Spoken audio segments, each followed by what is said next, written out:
Angel Elga akui tak kuat jalani rumah tangga dengan Vicky Prasetyo. Ini alasannya dulu minta cerai. Pernikahan Angel Elga dan Vicky Prasetyo hanya bertahan seumur jagung. Rumah tangga berakhir dengan perceraian. Angel Elga mengaku sudah minta cerai sebelum insiden penggerebekan yang dilakukan oleh Vicky Prasetyo yang menghebohkan itu. Menurut Angel Elga, ada alasan yang membuatnya meminta cerai lantaran sesuatu yang tak bisa lagi ditoleransi. Namun, ia menegaskan bahwa alasan itu bukan karena perselingkuhan. Ternyata, Angel Elga menolak menjalani kehidupan rumah tangga yang penuh rekayasa. Artis berusia 36 tahun itu mengaku tidak kuat dengan kelakuan Vicky selama berumah tangga. Angel Elga mengatakan Vicky sangat terpukul ketika dia meminta cerai. Angel Elga juga merasa bahwa Vicky Prasetyo sangat mencintainya sehingga tidak mau melepaskannya.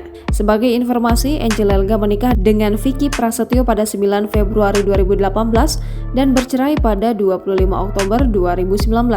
Namun sebelum resmi mengakhiri rumah tangga keduanya terlibat persoalan hukum. Semua berawal dari penggerebekan yang dilakukan Vicky Prasetyo terhadap Angel Elga pada November 2018. Pada 9 September 2021, Vicky Prasetyo mendapat vonis 4 bulan penjara atas kasus perbuatan tidak menyenangkan terhadap Angel Elga. Jangan lupa subscribe, share, komen, dan like ya!